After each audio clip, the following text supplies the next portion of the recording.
Kedilerin bazı insanlara neden özel bir bağ geliştirdiğini hiç merak ettiniz mi? Evde bir sürü insan var ama kediniz hep sizi takip ediyorsa bunun bir nedeni var. Ve evet, kediler gerçekten hayat boyu tek bir kişi seçebiliyor. Ama bunu neye göre yapıyorlar? İşte bugün bunu konuşuyoruz. Birçok kişi kedilerin bağımsız olduğunu düşünüyor. Onlar kimseye bağlanmaz denir ama bu büyük bir yanılgı. Aslında kediler bağlanır, hem de sandığınızdan çok daha derin şekilde. Kedinizin kime bağlanacağı sandığınız kadar rastgele değil. Kediler için duygusal hafıza çok güçlüdür. Koku, ses, rutin ve enerjiyi kaydederler ve bu bilgiler kararlarını etkiler. Şimdi gelin şu soruyu soralım. Peki kediniz neden sizi seçti? Ya da seçmesi için ne yapabilirsiniz? Başlamadan küçük bir hatırlatma. Lütfen kanalımıza abone olmayı unutmayın.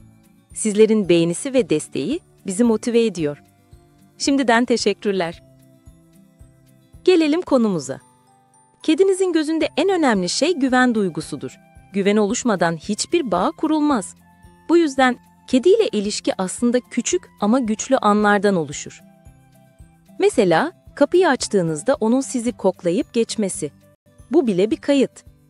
Sakin bir ses tonuyla "gel bakalım" demeniz. Bu da bir kayıt.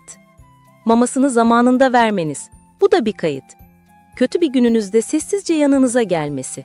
Bu ise bağın ilk adımıdır. Kediler ilişkileri küçük parçalar halinde toplar. Her pozitif an bir puan gibi düşünün. Ve bir gün o puanlar birikir. Bir anda kendinizi seçilmiş kişi olarak bulursunuz. Peki kediler neden herkesle eşit bir ilişki kurmaz? Çünkü kediler enerjiye çok duyarlıdır. Sizin nasıl biri olduğunuzu kelimelere ihtiyaç duymadan hissederler. Gergin misiniz? Sakin misiniz? Onlara yaklaşırken aceleci misiniz? Yoksa beklemeyi bilir misiniz? Tüm bunları anlamak onlar için saniyeler sürer. Kediler kendilerini rahat hissettikleri kişiye bağlanır. Yumuşak ses tonu, yavaş hareketler, saygılı bir yaklaşım. Bunların hepsi kedinin gözünde güvenli insan işaretidir. Bir de sınırlar konusu var. Kediler sınırlarına saygı duyulmasına bayılır. "Şimdi sev beni" diyen kediler azdır ama "ben isteyince sev" diyen kediler çoktur.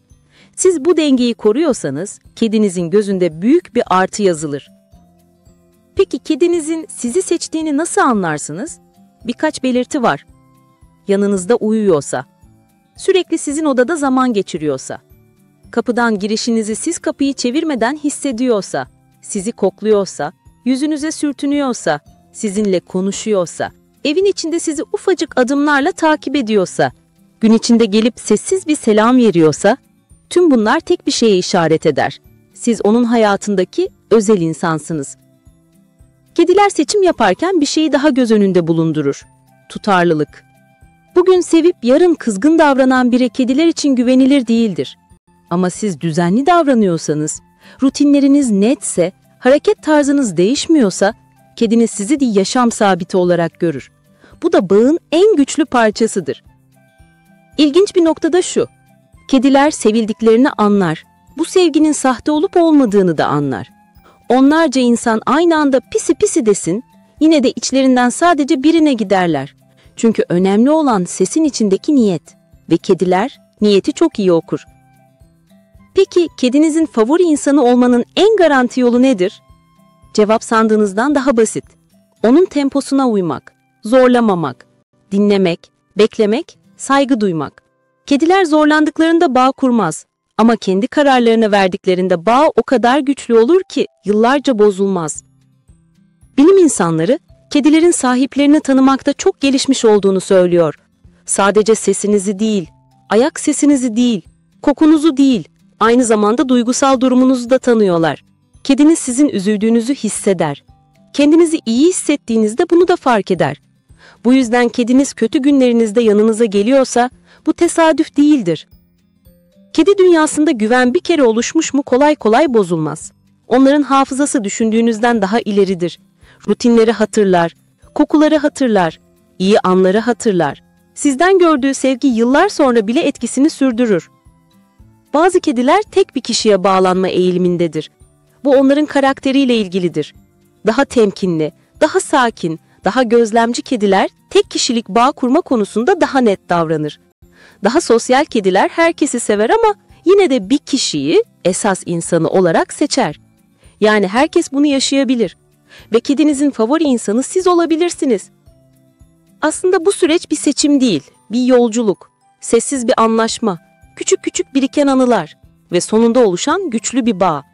Belki farkında değilsiniz ama kediniz size bakarken aslında şunu söylüyor: sen benim güvenli alanımsın. Bu yüzden kedinizin size yaklaştığı her anın değerini bilin.